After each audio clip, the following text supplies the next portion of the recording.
karena hanya 2 orang yang boleh masuk ke pintu tersebut. Akan tetapi, Narumi memilih untuk mengorbankan dirinya. Selagi Narumi menahan badan, ia menyuruh Shirogane yang lain untuk terus melaju, sedangkan dirinya tertinggal bersama wanita sebelumnya. Wanita itu bahkan putus asa mengira akan mati di sana. Namun Narumi yakin mereka masih mempunyai jalan keluar. Selagi lantai tersebut runtuh satu persatu, seketika Narumi menyuruhnya untuk menghancurkan dinding tersebut, yang pada akhirnya mereka berdua pun selamat. Di sana mereka bertemu tim Shirogane yang lain. Lagi-lagi mereka dihadapkan oleh beberapa boneka yang mematikan.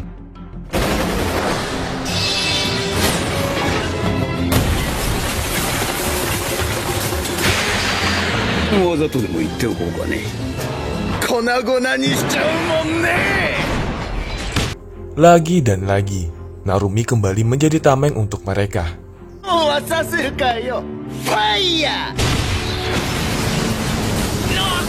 Narumi-kun, 役に立たねえことさえもNarumi-kun一人に押し付けるわけにもいかん。Tiba-tiba saja muncul mesin penggiling yang begitu besar, dan Pak Tua itu meminta untuk menahannya selama 5 menit. Dan ia meninggalkan Narumi di sana. Akan tetapi saat Narumi hampir terbunuh, seketika mesin tersebut terhenti. Dan saat Narumi melihat ke dalam, ternyata ia tidak meninggalkannya begitu saja. Namun Pak Tua itu mengorbankan dirinya karena terharu atas perjuangan Narumi. Saat itu juga Narumi berjanji akan menghancurkan boneka Francine. Dengan tubuh yang berlubang-lubang, Narumi hampir mati saat itu. Setelahnya, Narumi melanjutkan perjalanan untuk bertemu dengan boneka Francine. Ia juga dibantu oleh seorang Shirogane, sampai mereka dihadang oleh 4 automata tertua. Dan pertarungan pun terjadi. 望むところだわ、フランシーヌ。あそこに行くんだ。ナルミのフィナーレ。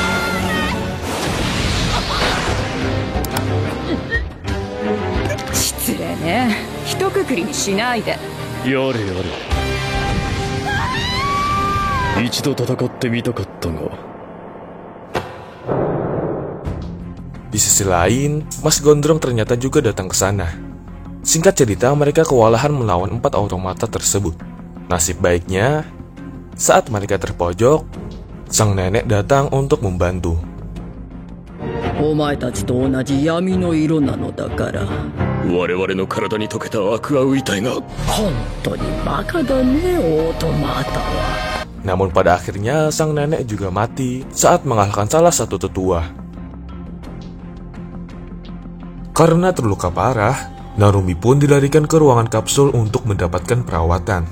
Dan untuk menyelamatkannya, akhirnya para Shirogane memutuskan untuk mengubah tubuh Narumi menjadi boneka.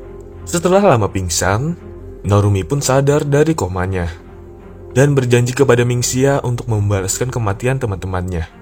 Singkatnya, Narumi pun kembali masuk ke arena pertarungan dengan kemarahan yang begitu besar. Dan akhirnya ia pun memenangkan pertarungan melawan Pentalon, salah satu automata tertua. Sekarang Narumi harus berhadapan melawan Harley Quinn, satu-satunya automata tertua yang masih hidup.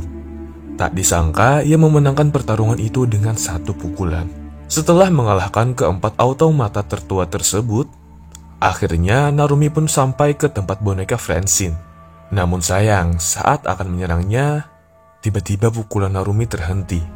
Karena yang dihadapannya itu bukanlah boneka Francine, melainkan boneka replika yang diciptakan untuk menggantikan posisi Francine memimpin kelompok automata. Jadi saya mau jelaskan sedikit nih teman-teman.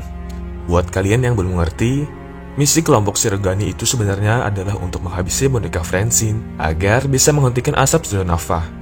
Jadi kesimpulannya, perjuangan Narumi dan kelompok Shirogane telah gagal, meskipun sudah jauh sampai sekarang ini. Lanjut, di lain cerita, diperlihatkan dengan Eleanor dan Guy yang sedang mencari keberadaan Masaru. BTW, sekarang kita tahu nama dari Shirogane ini bernama Eleanor.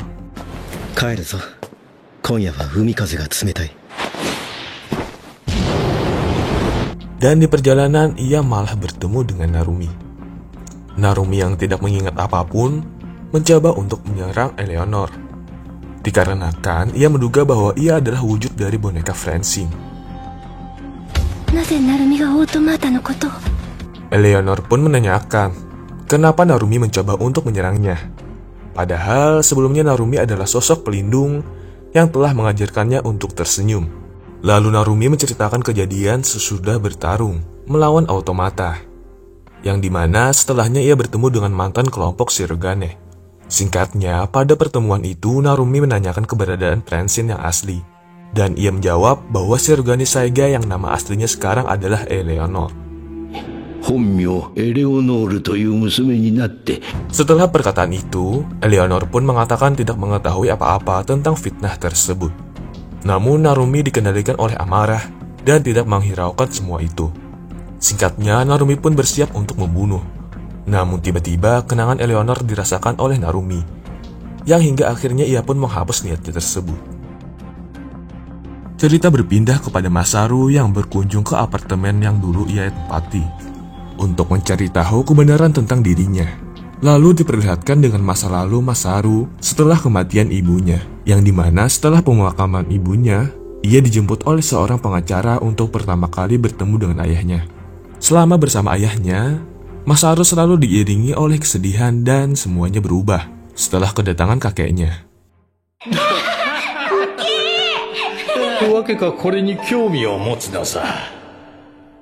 Kembali ke masa sekarang, Masaru pun melanjutkan perjalanan ke tempat manusia Karakuri mendiang ayahnya. Dan di perjalanan, Masaru bertemu dengan penjaga kebun tempat tersebut. Penjaga itu kemudian membawa Masaru ke rumahnya untuk menyerahkan warisan 30 tahun yang lalu.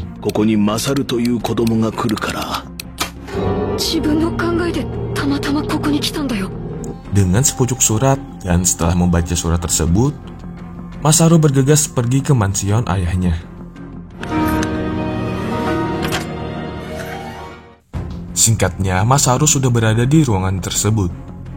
Dan ia disambut dengan rekaman suara ayahnya yang mengatakan dirinya bukanlah Masaru, melainkan sekarang ia adalah Sadayoshi Saiga. Dan ternyata setelah kematian ayahnya itu, tubuh Masaru telah diambil alih oleh ayahnya. Dan warisan yang ditinggalkan itu bukanlah untuk Masaru, melainkan untuk diri ayahnya sendiri. Setelah mengetahui kenyataan pahit itu, Masaru pun keluar dari mesin tersebut. Dan tiba-tiba saja, ia dihadang oleh pasukan kakeknya untuk menangkap Sadayoshi Saiga yang telah memperoleh tubuh Masaru. Masaru pun menjelaskan semuanya dan mengatakan ia bukanlah Sadayoshi Saiga. Namun saja pasukan itu tidak percaya dan langsung menyerangnya. Singkatnya, Masaru pun kembali ke mansion ayahnya, dan rekaman di ruangan itu kembali bersuara, yang mengarahkan Masaru kepada beberapa koper berisikan boneka yang telah ditinggalkan untuk berjaga-jaga.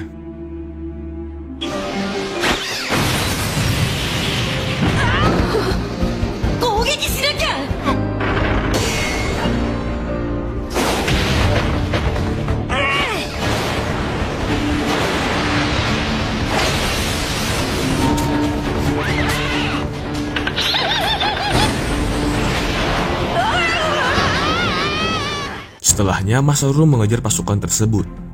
Dan di dalam aksinya itu, ia tertembak, yang hingga akhirnya ia pun dibawa ke mansion kakeknya. Singkat cerita, Masaru pun akhirnya sadar dari pingsannya.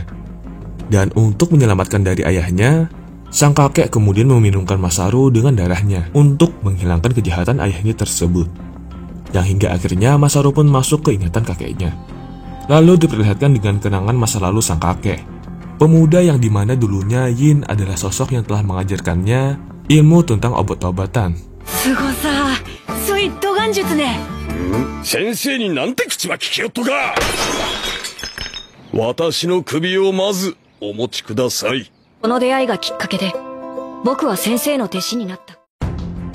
Hari-hari mereka lalui bersama, hingga akhirnya muncullah sebuah ide untuk menciptakan boneka bergerak, dan boneka itu bernama Shirogane. 15 tahun kemudian, kakeknya Masaru kini telah beranjak dewasa, dan ia pun bertemu dengan sosok wanita pujaan hatinya. Wanita tersebut bernama Angelina, yang merupakan anak dari nenek sebelumnya.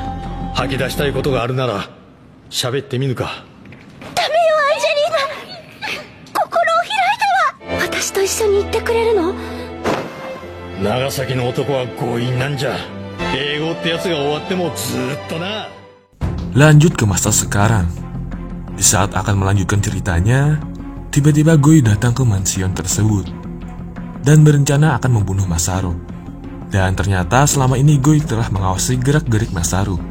Setelahnya, Goy pun melanjutkan cerita keluarga Saiga, yang dimana dulunya ia bertemu setelah mendapatkan misi dari nenek sebelumnya untuk melarutkan air kehidupan ke dalam kandungannya. Di lain cerita, kakek Masaru bertemu dengan Francine dan membawanya untuk bertemu dengan Angelina.